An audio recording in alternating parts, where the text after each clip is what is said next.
Come on in and have a seat. It's time to sit down and have a chat at stellaruthstable.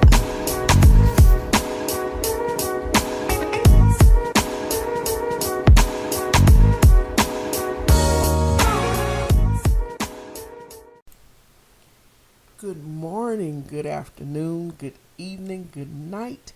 Whatever time of day it is where you are, I greet you with a great big old Texas smile and a hug from afar. You have tuned in to Stella Ruth's Table, where we talk about life, life's journey, love, food, and just everything that comes with life in general. Our motto here at Stella Ruth's Table is live life, laugh often, and eat some good food while you're doing it. I thank you so much for tuning in. You have actually tuned into our very first podcast. My name is Kimberly Brown, and I am your host. And I need to let you know right up front, there is one thing you should know about me. I am unapologetically myself because I don't know how to be anyone else. Sometimes these conversations are going to be lighthearted and wonderful and funny. Sometimes these conversations are going to be deep. And sometimes these conversations are going to reach right into your chest and tingle with your heart a little bit. But either way it goes, we're going to have a good time and we're going to have good conversation because we need to get back to having a conversation with each other rather than looking at the phone and doing it over the text. So come on and join in with me. Go ahead and get you a cup of tea, cup of coffee, or whatever your beverage is of choice. Have a seat at this table, but buckle up because it's going to be a ride. Now, our very first series at Stella Ruth's Table is the prophecy, process, and promise. Again, there's prophecy, process, and promise. This is episode 1. Now let me explain the prophecy, the process, and the promise.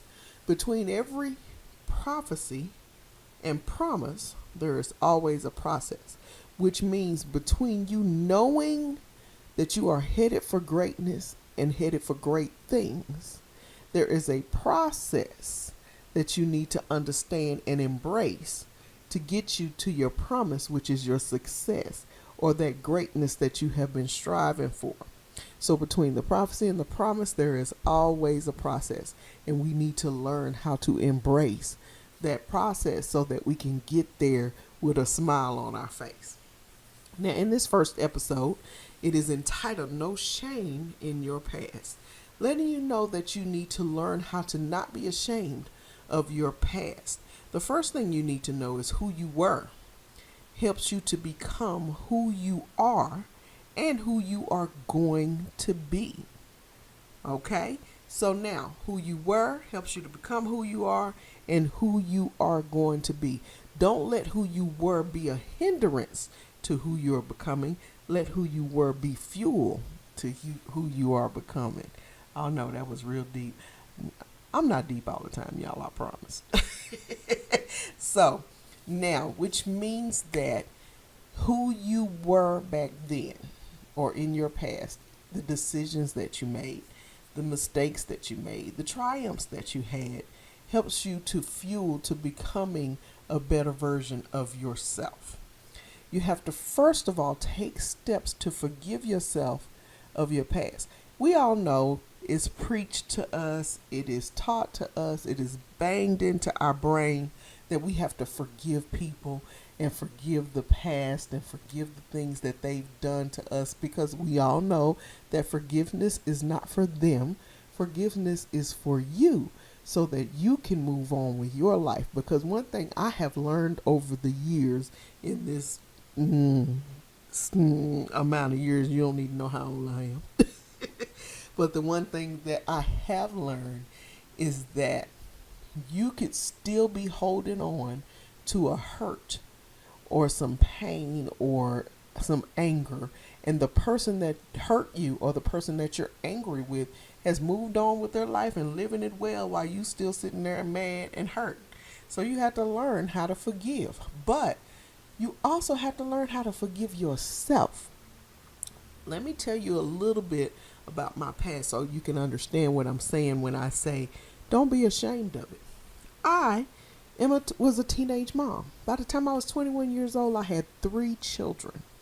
And of course, as a teenager, you're having children, you're watching all your friends run off and do fun things and have and get into things and you know have that fun that excuse my fumbling, but have that fun that you want to have as a teenager, but you're at home and you're taking care of your children because my mother was very adamant. She said, you had these babies, you're going to raise these babies. And I thank her for that because I did raise my children and I took very good care of my children and I worked hard to make sure they had everything they needed.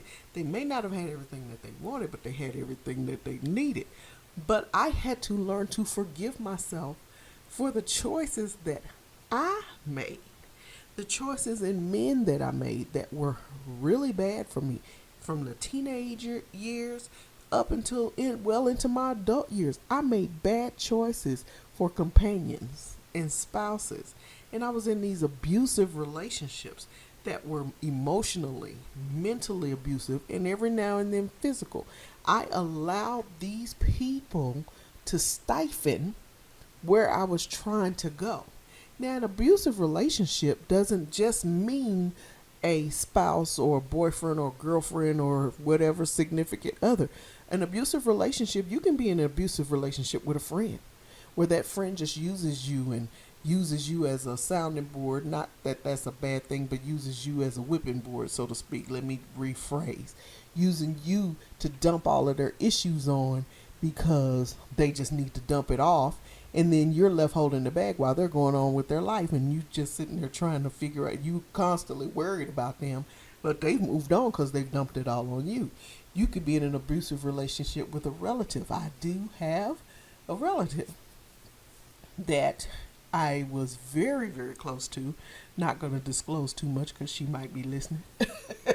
But it was a very abusive relationship emotionally because she used me to make herself feel better. So she would talk down to me and say ugly things to me and mean things to me. And I just kept allowing it to happen because I loved her so much that I just said, hey, this is just who she is. Not realizing that I didn't have to take that. I could stand up for myself. So when you make these decisions that stifle you, you have to be quickly ready. Not quickly, but you have to be ready later on in life to say, I forgive me. I forgive me for making the mistakes that I made. I forgive me for making the bad decisions that I made. And it's hard to forgive yourself because I know that I could have been further had I made other decisions. I know that I didn't have to struggle as much had I made other decisions. I know that my children would have had a better life had I made other decisions. But I had to look in the mirror and say, Kim, forgive yourself for that past. Because guess what? The past is gone. Now we got to look to the future. Okay? So you have to learn how to forgive yourself, which means that you may have to get up every morning and stand in that mirror and say, I forgive me. I forgive me. Or look right at yourself and point and say, I forgive you. I forgive you for those bad decisions. I forgive you for those things in your past. You have absolutely nothing to be ashamed of. Everybody has a past. It's overcoming it. That's the key. Now, the next thing you have to remember how to stand tall in who you are. I never apologize for being myself. I try to be nice as I can possibly be. I try to be as cordial as I possibly can be. I'm always treat people like I want to be treated. But if you have a problem with me just being me, then you're the person with the problem, not me, because this is who I am. I actually had someone say to me once that I was too nice. You're too nice. Nobody's that nice. Then obviously you're the person with the problem, because why would you have a problem with me being a nice person? I choose to be a nice person. I choose to not be an angry, bitter woman. Because they always say we angry and bitter. But I choose not to be that way. And if you have an issue with the fact that I am not angry or bitter, that I'm nice, that I love to smile, that I love to laugh, see, because you don't know my journey. You don't know the things that I've been through. You don't know my life. So you don't know why I smile the way I smile. I have good reason to smile. So I stand tall in who I am. That's who I am. And if you have a problem with it, I'm so sorry for you. Not sorry that that's who I am, but I feel sorry for you because you can't handle who I am. So you stand tall in who you are. Now, the other thing, and this is one of the really big keys, is you don't let other people hold you hostage to your past. Remember this. People from your past will never let you forget who you were. They always remind you of the things you used to do and the things you did in the past and what kind of attitude you had. And you remember when you got into that fight with that girl, and you remember when you cussed that dude out and da-da-da-da-da-da-da. Blah. Do like I do. You have to continually remind them, yeah, I did that in the past. But guess what? I'm a different person now. So you, even though they're going to hold you hostage to who you were, oh, she ain't changed none because remember back in the day she did this. You keep reminding them of who you are now. That's who I was. But who I am now is a totally different person. The one thing that I have learned over the years is to not let other people determine my determination. I'm going to let that sink in for a second. Don't let other people determine your determination. Because see, when you allow other people to keep bringing your past to you and smacking you upside of your head with it, sometimes we have a tendency, and I'm guilty. I got my hand up. You can't see me, but I got my hand up. Sometimes we have a tendency to just give up and say forget it because they're never going to forget who I was. And just say never mind. But you have to move forward even though they can't move out of the past. They keep looking backwards, but you got to keep looking forwards. Now, your past is going to always try to sneak up on you. My grandmother used to tell me all the time, who is Stella Ruth, by the way. That's why my podcast is named after her. But she used to tell me all the time that a rearview mirror is only there so you can make sure that the devil ain't too close. You're just supposed to look up to watch your back. But you're never supposed to just keep looking back because you're headed forward. So you only look up in the rearview mirror just to watch your back and make sure that they ain't gaining on you, or anybody else for that matter is not getting ready to bust you upside the head. That's one of those things we say down south. Girl, don't let them come bust you upside the head. Keep your eye on him. But you're looking forward, and you just check the mirror to make sure that they not gaining on you. So that means move on, which is my last point. Move on and move forward.